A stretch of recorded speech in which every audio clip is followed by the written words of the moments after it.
to stop him from taking the drink. From a neuronal standpoint, his muscles all started the process of going towards that drink, and then he stopped it. Therefore, action potentials started, but then those action potentials had to be stopped. How do we do that?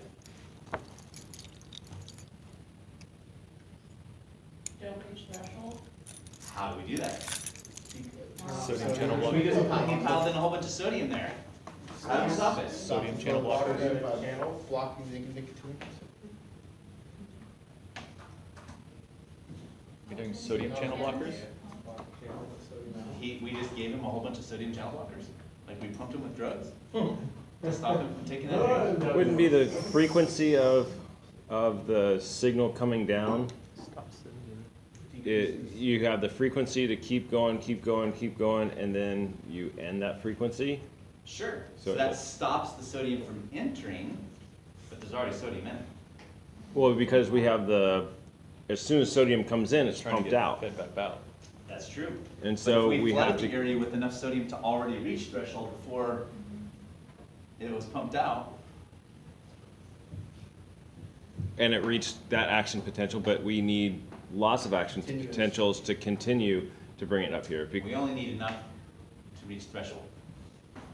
So if we flooded this cell with enough sodium that threshold could have been reached, yet we want to stop threshold from being reached, how can we do that? We block the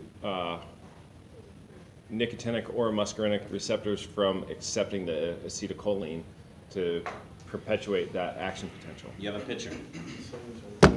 I have this much room. I'm going to dump this in. I've already dumped more than that can hold. It is overflowing. But I still don't want the actions to take place. I've already flooded it with enough for the action potential to happen, and I still want to stop the action potential from happening. You send another signal around on the backside to, With what? with What do you mean on the backside? Is it a well, on the other feedback? side. So like we've got our parasympathetic and our sympathetic. So Don't worry about presidents. right, I'm just thinking. I'm just thinking like if we have our parasympathetic system dropping something down and we want to increase it, we just overcome it with our sympathetic. So would it be something similar here where we have that action potential coming up, and if we want to stop it, we have an action potential that moves in the opposite direction? So do you engage, or do you You engage engage- a different muscle, like to bring it up, and then you send a nerve to stop it, which would engage your triceps to bring it up? Open up calcium It's like channels to Tap the It's channels. talking about that one neuron, it's just the one neuron. Do you stop the voltage via channel at the axon hill so that it won't? That's one possibility. So one possibility is we could do something to that channel to stop that channel from being responsive to that signal. That's a possibility. Now we're thinking. We have other ions too. Yeah, I was gonna say, can you do something with potassium? What could you do with potassium? If it's trying to depolarize, just hyperpolarize it to bring it back to the, So what would that be? How would that look? What would have to happen to potassium? flow into the More cell. expected What would have to happen to I'd have to potassium? rush out faster. You'd have to have, Potassium positive or negative? Ion. So what would have to happen to potassium? So you have to push out potassium faster than it currently is going. Okay, so we could open a potassium channel and let potassium flow out. That would be a possibility. What else could we do? A negative, Calcium. a negative ion? Do we have any negative ions? Yeah. What? Chloride. Chloride's the biggest one, right? Yeah. And that's exactly what chloride is typically used for. Right there. Chlorides, did you guys learn the Nernst potential? Do you remember that word? That phrase, the Nernst Sure. potential? No? No, that does not sound familiar at all. I've never heard that word in my life. Fantastic. Okay, Welcome to A&P. So do you understand the concentration gradients, yes? Yes. The concentration gradient means what? It flows from high to low. Okay, so things are gonna push from high to low. You're gonna even out. Okay, so the concentration gradient is that if I pack this room with 1,000 people, yes? And I open this door, what's probably gonna happen? People are gonna get out. People are gonna go out, right? And people are gonna go out until the concentration of people in here match the concentration of people out here, in which case now we have 500. less of a flow. Does that make sense? That's concentration gradient. What other gradient do we have in cells besides Electrical. concentration gradient? Voltage. What's the electrical gradient? Voltage. We want it to even out. Okay, from positive to negative. What is the charge of a cell? Typically negative. Depending on the cell. Do you want the membrane charge All or the inner? cells in the human body have a negative charge to it. There might be some alien species someplace that work on an opposite polarity, but not in the. Are you talking about like the inside of the cell or the membrane of the cell? I am, well, both, but I am Both talking are about the negative. inside of the cell. Membrane separates the two. So this would be like a little bit more negative than the inside? Less negative. So if this is my cell, the compilation of all the chemical reactions, the compilation of everything that's going on inside that cell makes this cell largely negative. The charge on it is largely negative, yes? Yes. And as that charge heads towards the outer sides of that cell, it becomes less and less negative until we get to what the charge is on the inside of the membrane, but at the border, yes? Yes. When the cell is not doing any action. When the cell is not doing any action, we have a charge there, and that charge is referred to as what? The resting membrane potential, yes? Yes. And it's different for different cells. If we're talking about a cardiac autoarythmic cell, it's negative 60. If we're talking about a cardiac contractile cell, it's negative 90. If we're talking about a small neuron, small motor neuron, it's negative 70. If we're talking about a large motor neuron, it's negative 90. It doesn't really matter. So we have a negative 70 millivolt charge hanging out right there. Yes? What is the typical charge outside the cell membrane? Positive, Positive. Why? so you have somewhere to go. Why is that? Like you're talking about Why? the ions that are outside? Yeah, why? Like the what? sodium, Yeah, because we've got sodium We've got a ions? ton of ions on the outside that are positive. What are our four main ions? Sodium, Calcium, Sodium, potassium, calcium, calcium, Chloride. and chloride, right? Which ones are extracellular, which ones are intracellular? extracellular is sodium, Potassium. potassium, oh, no, Potassium inside. Oh, extracellular, gotcha. And what's potassium? Intracellular, yeah. And that's intracellular. Yeah. So we are piled with a whole bunch of potassium all right here. Yes? yes. Yet our net is still a negative, membrane potential, yes? We still have a net negative, even though we're piled with a bunch of positive charges that are sitting there, yes? Okay, so this cell is trying to do what to potassium? Push it out. This cell is trying to do what to potassium? Keep it. It's a positive charged ion, and what's the cell? Negative. So what does it want to do to potassium? Move it in. Keep it. What does potassium want to do? Yeah. Why? Because concentration. Concentration gradient, no. Yeah, it is concentration. Because there's a lower concentration outside the cell. Okay, so potassium's a little confused because potassium is attracted to being in the cell electrically, but concentration-wise, it wants to get out of the cell. Does that make sense? You all understand that? So when it comes to potassium, there's a battle going on where the cell is trying to keep potassium, and potassium wants to be kept, but the concentration also is set in such a way that potassium is trying to get out. Does that make sense? Okay, I'm not gonna make you do this right now, so don't freak out. There is an equation that you can use that takes the electrical concentration, or the electrical gradient and the concentration gradient together and identifies at what charge the cell needs to be to keep that ion from going in or out. How to match the electrical gradient with the concentration gradient. And that moment is called the Nernst potential. So now you know what that word is. How do you spell it? N-E-R-N-S-T. Yes, Nernst. That's ridiculous quick. Nernst.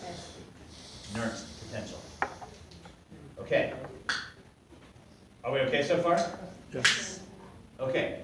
So if I have a cell that has a negative 70 millivolt system on it, without doing the math for you, the Nernst potential for potassium is roughly around negative 90 millivolts in this cell. In other words, if we were to open potassium channels at negative 70 millivolts, what would potassium do? We would go out. It would go out. Go out because the concentration gradients wins. Yes, so it would constantly go out. But as potassium left, what's happening to the charge of the cell? Going down. It's getting more negative. And as it gets more negative, the attraction of that negativity is doing what to potassium? Yeah, it's trying to hold it back in. So this will continue to flow out, continue to flow out. The charge will continue to drop and continue to drop until such time as the negative charge left in the cell is as strong as the concentration that's trying to push it out, and then sodium and then potassium would do what? It would cease to move. Potassium would no longer move. Is it hyperrepolarization? And that is down at our hyperpolarization as as potassium is flooding out, and that charge is going down at some point in time, it starts to equate each other as it reaches its Nernst potential. Does that make sense? Did you say that was negative 90? Give or take, in this cell, that I illustrated right here. Right? It's different for every single cell. We good so far? Are you talking about it actually not moving or just the net movement? Net movement would be 0, because there's always going to be a little bit of back and forth, but the net movement would be 0. Okay. What are the ions that are in the cell that are making it mostly negative? We've got not just ions, we've got large molecules, we have proteins, we have phosphates, we have ATPs being split all over the place. So we've got large chemical reactions that are happening that are creating this negative environment, this negatively charged environment. Right? A lot of O2, superoxide, all that kind of stuff. Okay? Superoxide is O2 minus. Right? All these things are hanging out in our cells. Enzymes, all kinds of stuff. Okay? So it's the net of all the chemical reactions going on inside the cell at any given time. Okay. So if we open a channel at resting membrane potential to sodium, what does the concentration gradient want sodium to do? Enter the cell. What does the electrical gradient of sodium want it to do? Enter the cell. So there are two huge gradients opening that are trying to drive sodium into the cell.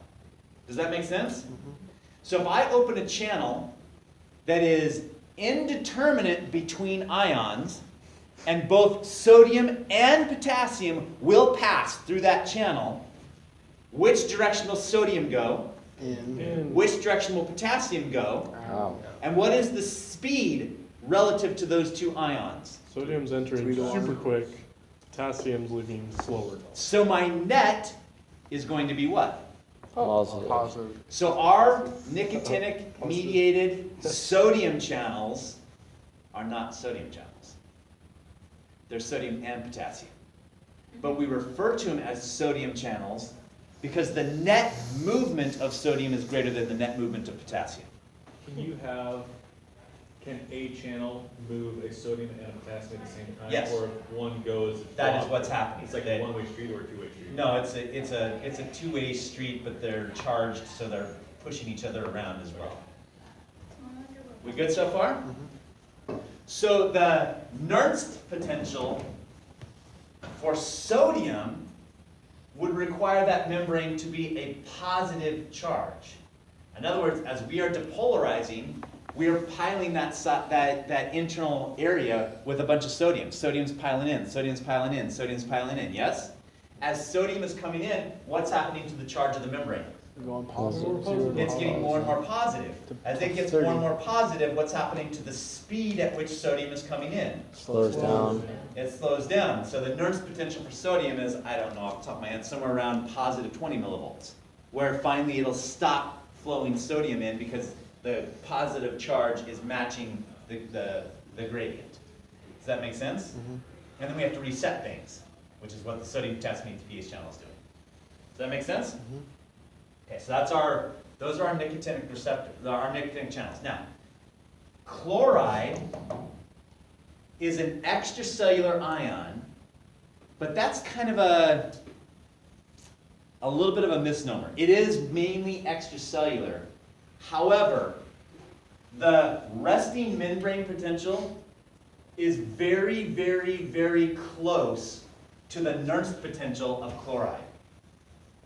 Say that again. The resting membrane potential of the cell is typically very close to the Nernst potential of chloride.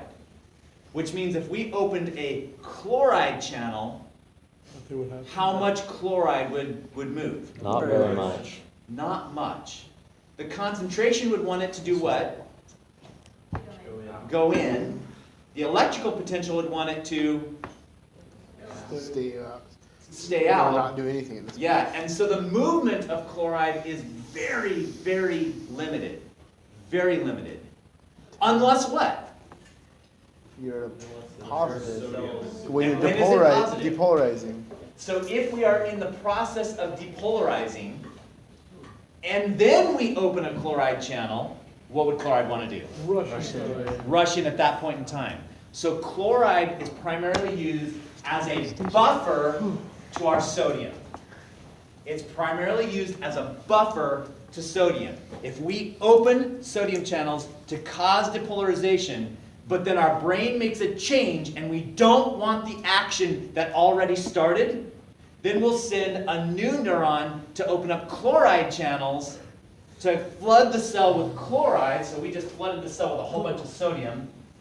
We'll then open up another channel to flood it with chloride to balance the sodium and prevent the action potential from ever happening. Or, if it has started, to stop it as soon as possible.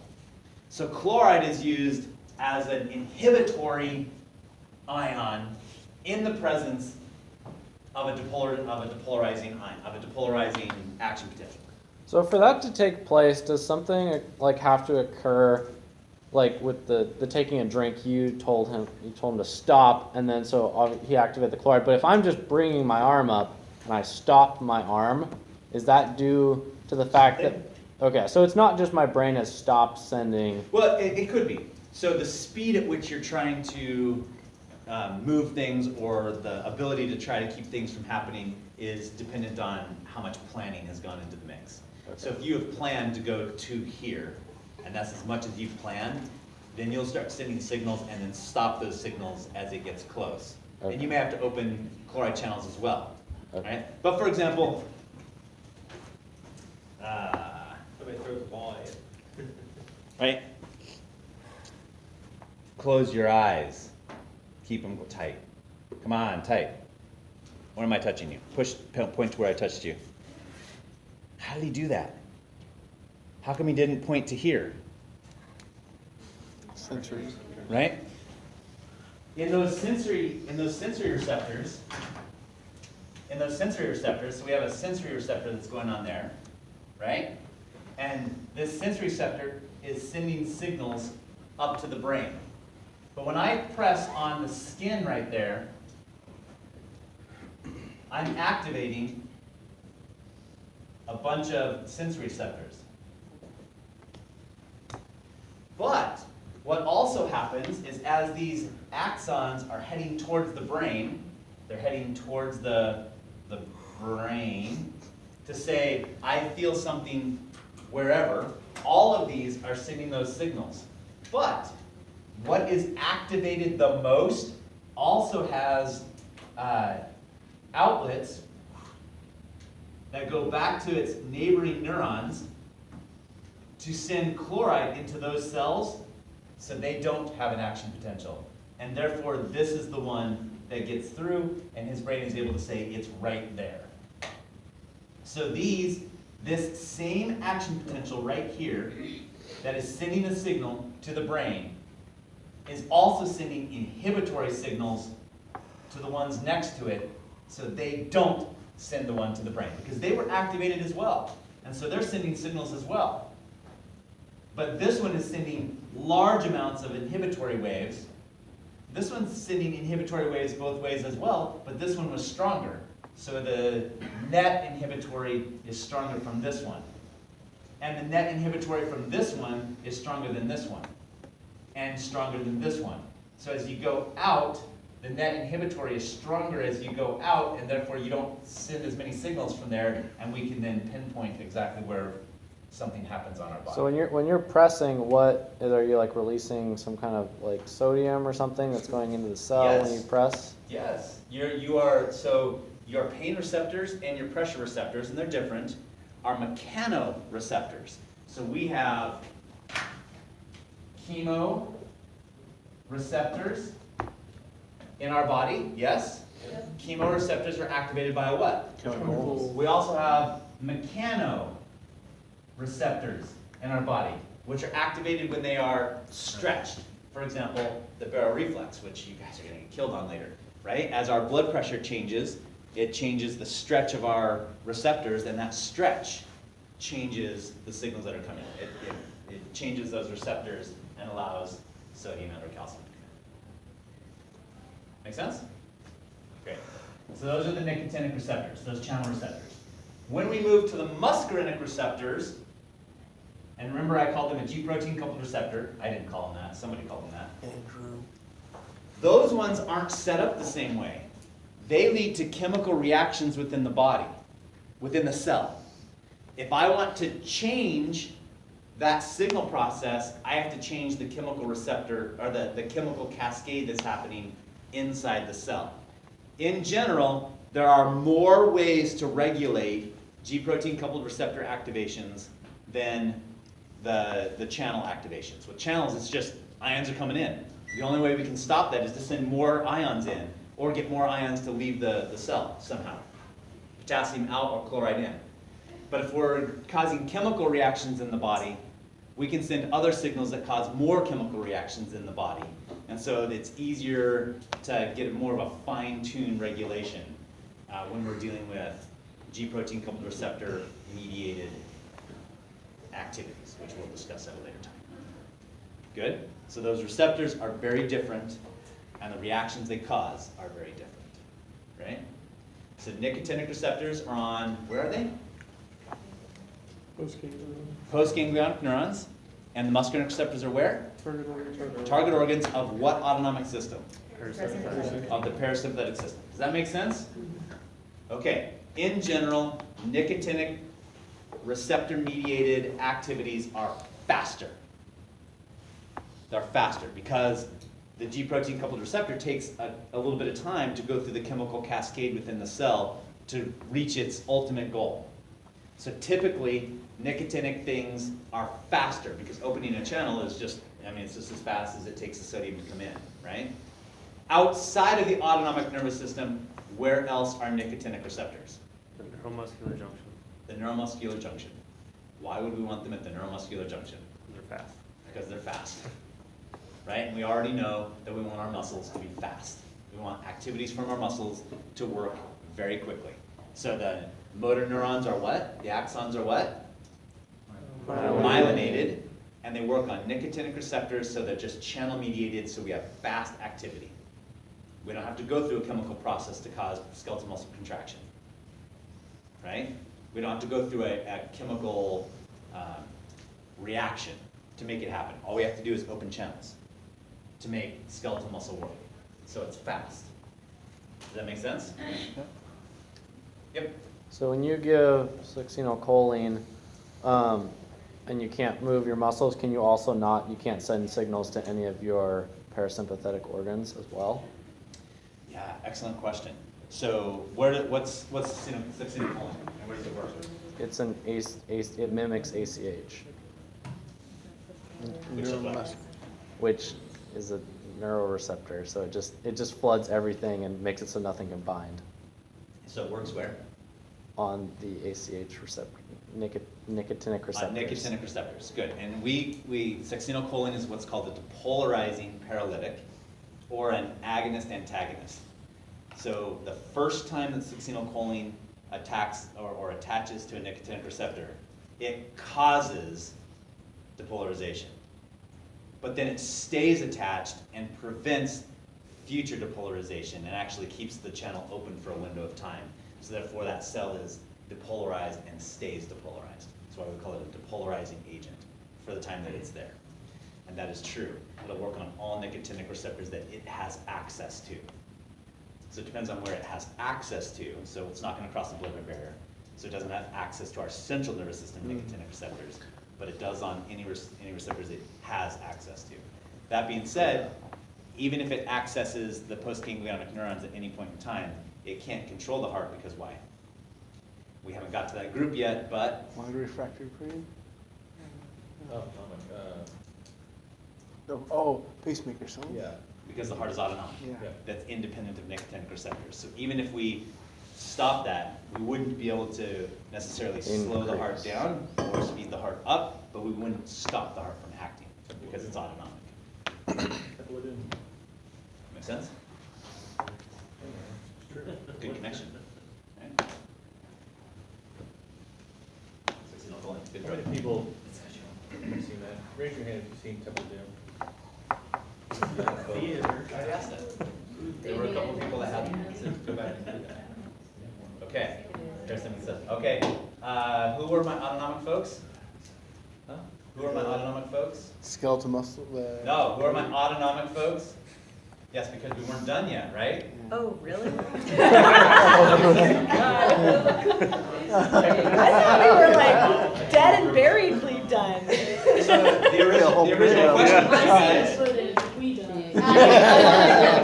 Done and buried. You want us to talk more? the original question to you guys were what were the receptors of the parasympathetic system, yes? What's my next question? Sympathetic system. Man, it takes it. What are the receptors of the sympathetic system? Go. Beta and alpha. Don't all jump up at once. from Beta that 1, group. beta 2, and alpha receptors. Okay, what are they collectively called? Adrenergic receptors. Adrenergic. Adrenergic receptors. Great. What does adrenergic mean? They respond to epinephrine and norepinephrine, I think. Great. So what are those receptors? Alpha, beta Ad- 1, and they're found in different locations. I'm still waiting for the answer to my question. Alpha If it one, was there, I beta couldn't one, hear beta it. two, Adrenergic receptors. So put them in broad categories first. alpha and beta. Alpha and beta. Do we all agree or do we disagree? Agreed. What else? What else? So I've heard receptors. So we're talking about, my question was receptors of the sympathetic nervous system. And what have I heard so far? Alpha and I've heard beta. alpha and Beta. beta. My question has not been answered yet. What are the receptors? Yes, of the sympathetic nervous system. Those aren't them? I didn't say they aren't them. I just said my question's unanswered. But we said that, so. Sure. How many flavors of alpha do we have? One and 2 betas. How many flavors of alpha do we have? Two. We have alpha 1 and alpha 2, and we have subcategories of those, but I'll stop with alpha 1 and alpha 2. And what do we have for betas? One and two. We have 1, 2, 3. and 3, and subcategories of those. But we'll stop at 1, 2, and 3 for the time being. We won't get into depth into where those are going yet. That'll be in the next 5 minutes. But my question hasn't been answered yet. I've asked for receptors of the sympathetic nervous system.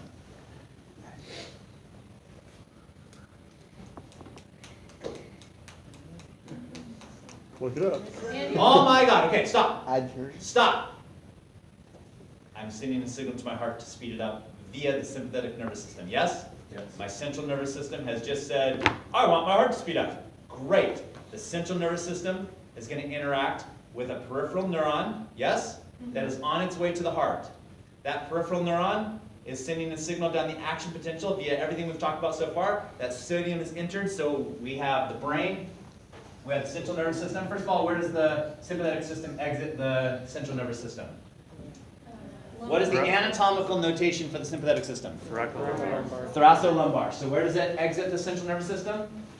Thoracic spinal cord and the lumbar spinal cord. Good. So the thoracic system, we have the cell body of a sympathetic neuron. Yes? That sympathetic neuron has now exited and is going to synapse with something. What neurotransmitter is being released? What's it synapsing with? And what? acetylcholine receptor. Acetylcholine on this cell, which is on a nicotinic. What receptors are there for the sympathetic nervous system? Nicotinic. So nicotinic has to be there. Because it's right there. Where else in the sympathetic system are nicotinic receptors? Sweat. Where else in the sympathetic system are nicotinic receptors? Target cells. Where else in the sympathetic system are nicotinic receptors? The Or blood vessels. Heart. The only other. There is one very, very important place that uses nicotinic receptors of the sympathetic system. Is it the adrenal gland? It is. Andrew just says everything. Actually, this is good. It makes me look enunciated. Down here on this nice little adrenal gland, we release ACH from the presynaptic neuron right onto nicotinic receptors on the adrenal gland to create the production of epinephrine and release it into the bloodstream. Yes? So are nicotinic receptors important to the sympathetic nervous system? Yes. Yes. Yes!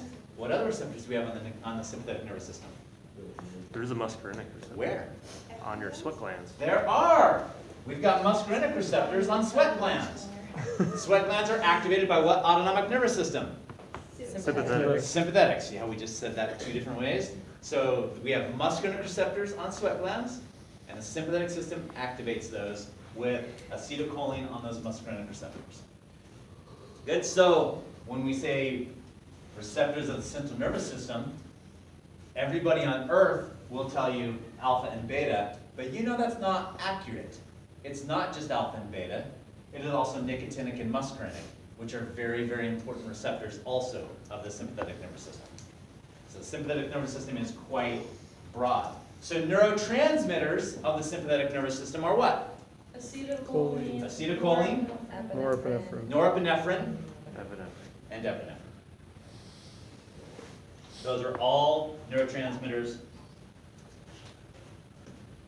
ACH, norepi, oops,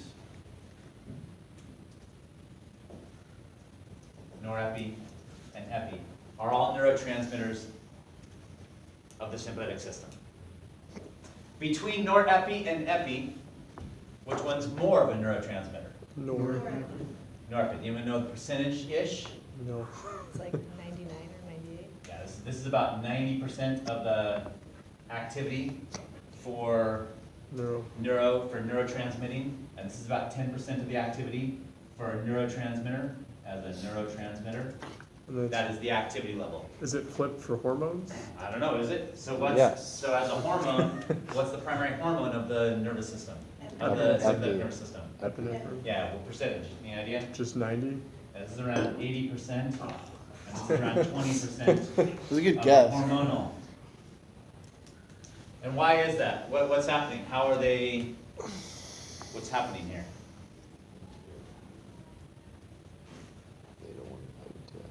Where is epi produced? Adrenal medulla. Where is epi produced? Where is epi produced? What? Let me change my question. What is it produced by? What does it come from? What's its parent? Pancreas. Yes, Oh. norepinephrine is its parentage. Epinephrine is produced from norepi. That happens in the axon terminal of neurons and in the adrenal gland, which was a formerly in utero, it was neurotissue. So that's happening in the adrenal gland because it's a neurotype tissue, and it's also happening in the axon of our neurons.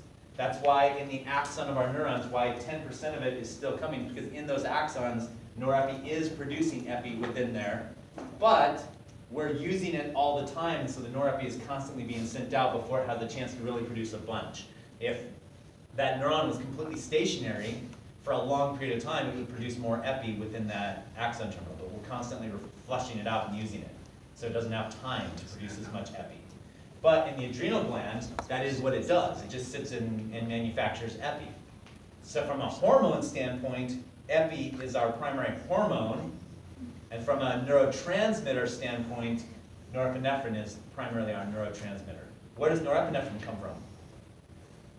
The postganglionic neuron. Oh, What no. is it produced from?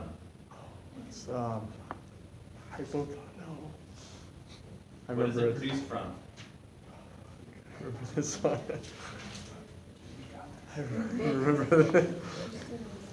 It's the backside. The brain. No. Pituitary. Anterior What pituitary. chemical produces norepi? What chemical is the parent of norepi?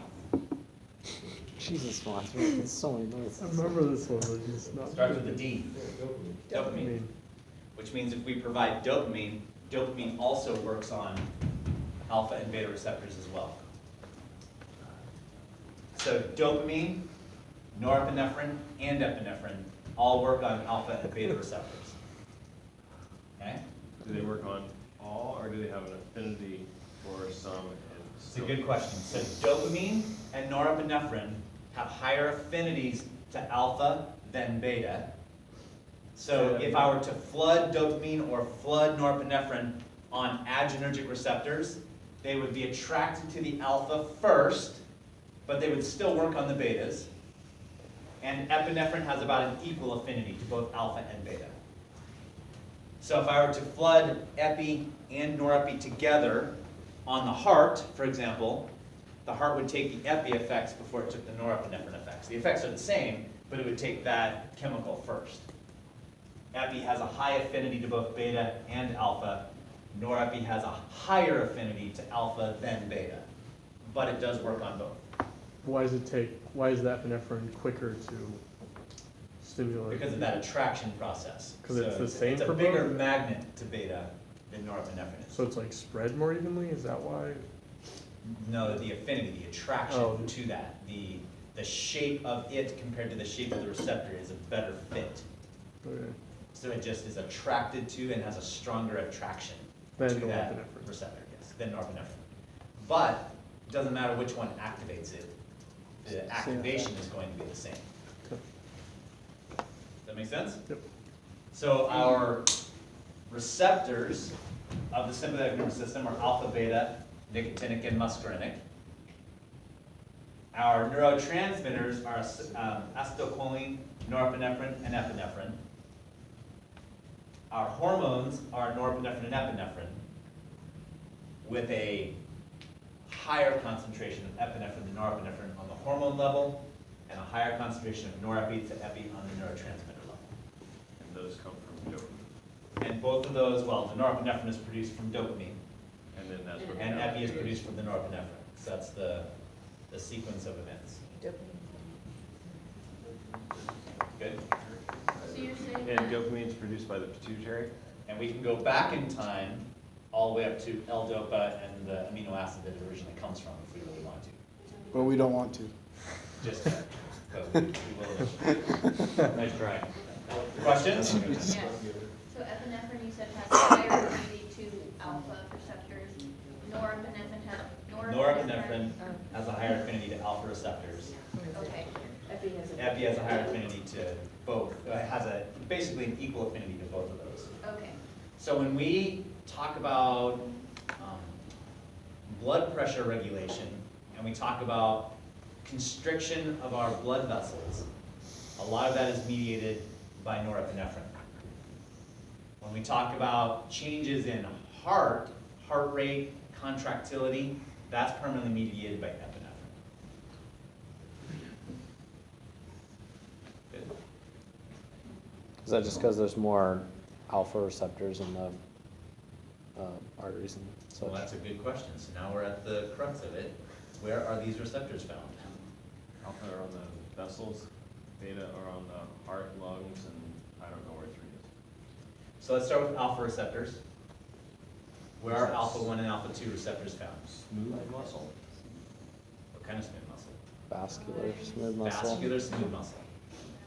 So alpha 1 and alpha 2 are found on vascular smooth muscle. When they are engaged, what happens to that vascular smooth muscle? It constricts. Although alpha 2 receptors also cause a limiting of alpha 1 receptors. So when alpha 1 receptors are engaged in large quantity, and then it moves to alpha 2 receptors, a lot of those alpha 2 receptors will also cause a reaction that will lead back to preventing the alpha 1 receptors from being engaged. They will inhibit alpha 1 receptors. And that is a norepinephrine-induced, norepinephrine negative feedback, to make sure that when we create a high resistance by causing constriction, we don't go overboard with that. So it's a negative feedback loop that we have there as well, which is. How is the alpha 2 engaged more than alpha 1? Is there a higher affinity to I alpha didn't say it was 1? engaged more. So you had said that when the alpha 1s are engaged a lot, they send more to the alpha 2 to create this negative. There are effect. more alpha 1 receptors than alpha 2. Okay, So they will be engaged first because there's more of there's them. more of them. But when you have an abundance of that, and you still have a bunch of norepinephrine left over, you'll start engaging alpha 2 receptors as well. Okay. Which do also cause constriction, but they also have chemical feedback that will reduce the alpha 1 receptors. Because we have got both alpha 1 and 2 on the same cell. There's just more alpha 1 receptors. Okay. So when we talk about vasoconstriction from the sympathetic system, most of the time we're referring to alpha 1 receptor activation, most of the time. And so these are just proteins that are on the cell membrane and in contact with the blood, basically.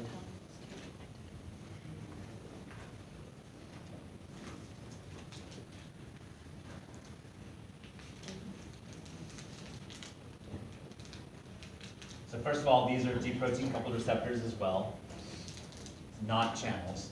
They're G protein coupled receptors. And yes, those receptors are on cells that are in contact with extracellular fluid, so therefore any epinephrine that were in the blood that then got into the extracellular fluid would then have contact with the cell membrane.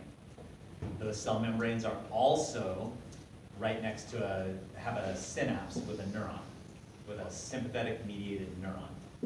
So the sympathetic mediated neuron can drop norepinephrine right onto alpha 1 receptors, and the blood hormone can leak epinephrine into the extracellular fluid, which can activate those alpha receptors. So alpha receptors can be activated by both neuronal norepinephrine and hormonal epinephrine, both. Good? Where are beta receptors found? Heart and lungs. Heart and lungs. B1 So is heart and B2 is lungs. good. So beta 1 receptors are found on the heart. If you want to remember that, you have one heart, so beta 1 receptors are on the heart. You have 2 lungs, so beta 2 receptors are on the lungs. So beta 1 receptors are found on the heart. Beta 2 receptors are found on the lungs. Where on the lungs are beta 2 receptors found?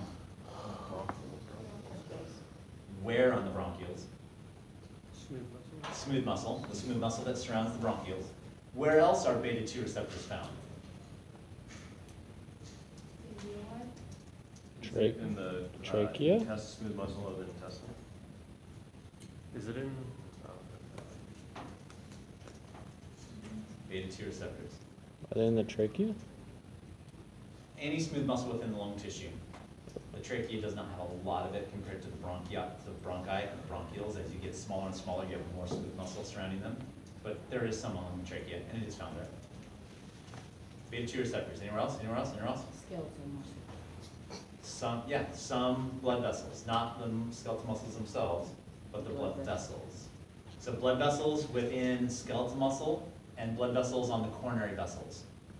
So wait, Beta 2 receptors are found on coronary blood vessels, the smooth muscle that surrounds the vasculature of coronary blood flow, and within the smaller blood vessels that are within skeletal muscles themselves.